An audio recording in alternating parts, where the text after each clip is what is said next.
in the quiet plains of East Texas, where sunrise paints the grasslands gold and wind moves through the trees like whispered stories, Elijah Brooks carved out a life on his 40-acre ranch.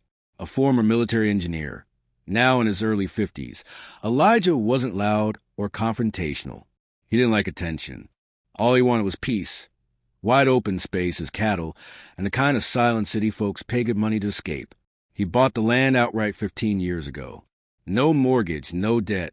He built his home with his own 2 hands and connected it to the county's main road through an old gravel access path that had been used by ranchers long before him. It was all legal, recorded on maps, stamped in county offices, and respected by neighbors. That is, until the subdivision came. Developers arrived 4 years ago, slicing up the land across from Elijah's property into neat half-acre lots. Houses sprouted up like weeds. Concrete replaced pasture. And with a new neighborhood came something far more dangerous than bulldozers or noise. An HOA. At first, Elijah didn't think much of them. He wasn't part of the development, didn't use their roads, and had no reason to interact with the newcomers. He kept to himself, waved to kids on bikes, helped a stranded mom fix a flat tire once. But things changed when Gregory Thatcher became president of the HOA. Clean-cut corporate, and always carrying a clipboard, Thatcher had a particular vision for Whispering Pines Estates. And it didn't include a solitary black rancher living just beyond their gated community aesthetic. It started with letters. They claimed Elijah's livestock might be a nuisance.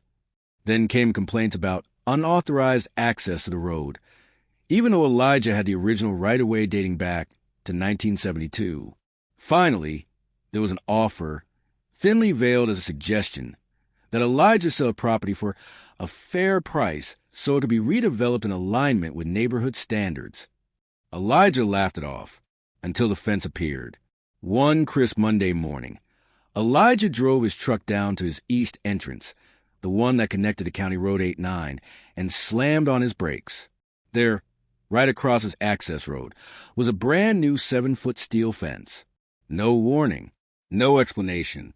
On it was a sign, "Private property, Whispering Pines HOA. No through access." They had fenced him out of his own driveway. Elijah contacted the county. They claimed it was a civil matter. He called the HOA. No one picked up.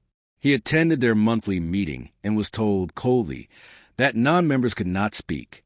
"They're treating me like a trespasser," he told his brother over the phone that night. "On land I've owned longer than that HOA has existed." He tried to reason. He tried to negotiate. Nothing worked. So Elijah did what his father taught him. If someone wants a war with words, let them win. If they want a war with dirt, win with your hands. But if they want a war with paper, you give them the sharpest paper they've ever seen. He started digging, and that's when he found it. On an old survey map tucked in the county archives, Elijah discovered something no one else had noticed or bothered to respect. The only paved entrance to Whispering Pines, it passed through a narrow sliver of Elijah's land, an old cattle easement that he had acquired when buying the adjoining field 10 years ago. It was just 30 feet wide, but it was critical. Without it, the entire subdivision was landlocked, and it had never been formally transferred, just assumed. Elijah smiled. 2 weeks later, construction began. Workers installed license plate readers, an automated steel gate, and surveillance cameras. A new business was registered, Brooks Ranch Access Services, LLC. The toll rate was set at $75 per month per household. Credit cards accepted. He even offered a platinum pass, $150 per month for express lane entry and lawn service referrals. The HOA exploded. Gregory Thatcher came down in a rage, demanding Elijah tear it down. Elijah handed him a packet of legal documents, easement records, property lines, and a letter from his attorney. "This is private property," Elijah said, "but I'm willing to share, for a price." Thatcher threatened to sue. He did, and Elijah welcomed it. In court, the truth came out. The fence the HOA had erected, it had violated Elijah's legally recorded access rights. The road they were using, built on his land, without permission. The judge didn't just rule in Elijah's favor. He gave him permission to keep the toll gate and instructed the HOA to pay damages for the blocked access. HOA members were furious.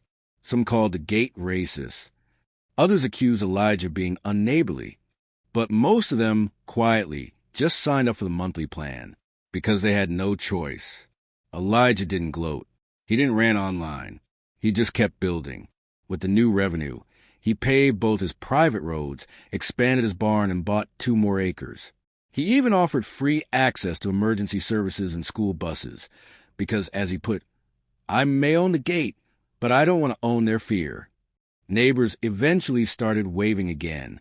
Some offered quiet apologies. A few even offered business partnerships. But Elijah never forgot. They tried to box him in, push him out, make him invisible. Instead, he became unavoidable. Every car, every Amazon delivery, every wine mom's SUV passed through his gate. It didn't take long before word spread. Newspapers picked up the story. Online blogs called him a genius, a modern folk hero, a master of legal judo.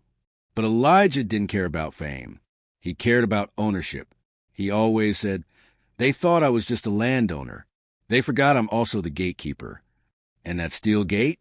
It's still there today, quietly humming as it opens and closes, 1 car at a time, 1 payment at a time, not out of vengeance, but out of principle, because sometimes the best revenge isn't loud, it's automated,